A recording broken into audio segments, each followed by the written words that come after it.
Let's take another look at your weather forecast on this Monday. Right now, live pictures from Freedom Boat Club up in Davidson.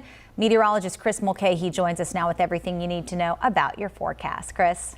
Well, today is very similar to what we had yesterday, Sarah, that it was cloudy for the first part of the day, and then a little bit later on it gets brighter, but certainly going to be on the cooler side. So that means eventually the 60s will give way to the 70s. But I think we should have some breaks in the clouds before we get to about at least the middle of the afternoon, but just overcast for the time being, which could help us out. If we keep it cloudy most of the day, it's actually going to be great news, because that means they're going to be looking at, as far as our instability goes, pretty limited, and that's going to reduce some of the storms. I want to talk about the fires up in Canada. That's been a major story. Quebec can't get some of the fires under control, and you see these red representing some of the larger fires, but that's also causing a tremendous amount of smoke that's being plumed into the atmosphere, where hazy skies are seen from Toronto down to Cincinnati, Ohio, but also down into the Carolinas. All that smoke is heading towards the Carolinas. That could also reduce some of our air quality. Really going to see the difference as far as a hazy sky tomorrow and also heading into Wednesday. So once you get into this moderate to high level,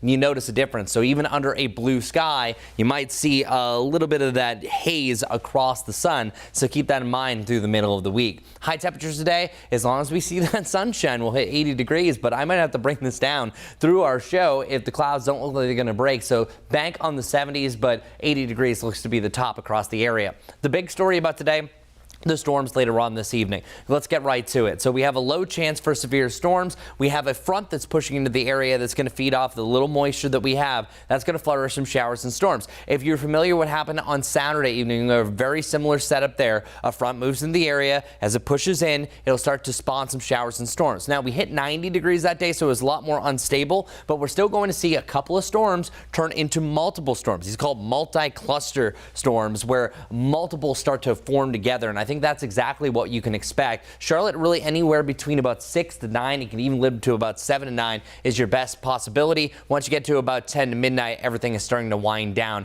and then we'll have a quiet overnight. So your evening forecast, really once you get to about 6 o'clock to 10 o'clock, that's where most of the activity is going to be popping across the area. That's where it's going to be at its strongest, and then as we close towards midnight, things are going to be improving. Down to 60 degrees tonight. That's pretty much where we should be for this time of year, just a couple degrees off the mark. Afternoon forecast tomorrow, I think we have a better shot of mixed cloud and sunshine, maybe an isolated pop-up shower and thunderstorm, mid-80s for that day, but then I think any sort of stronger storm is going to be just south of Charlotte, so Chester, Lancaster, you will have a better chance for that compared to the rest of the area. Our futurecast also alluding that seeing one passing between Great Falls and Tradesville here in Lancaster County by the early to mid-afternoon. Guy Roofing 7-day forecast, a lot of ups and downs. Another front is going to push into the area on Wednesday night to Thursday. That is, I think, our second best chance for rain outside of what we're having for later on this evening. That's going to bring us to our only 70-degree day on Thursday. And then look at the weekend. Right now, for now, looking dry in the mid to the upper 80s.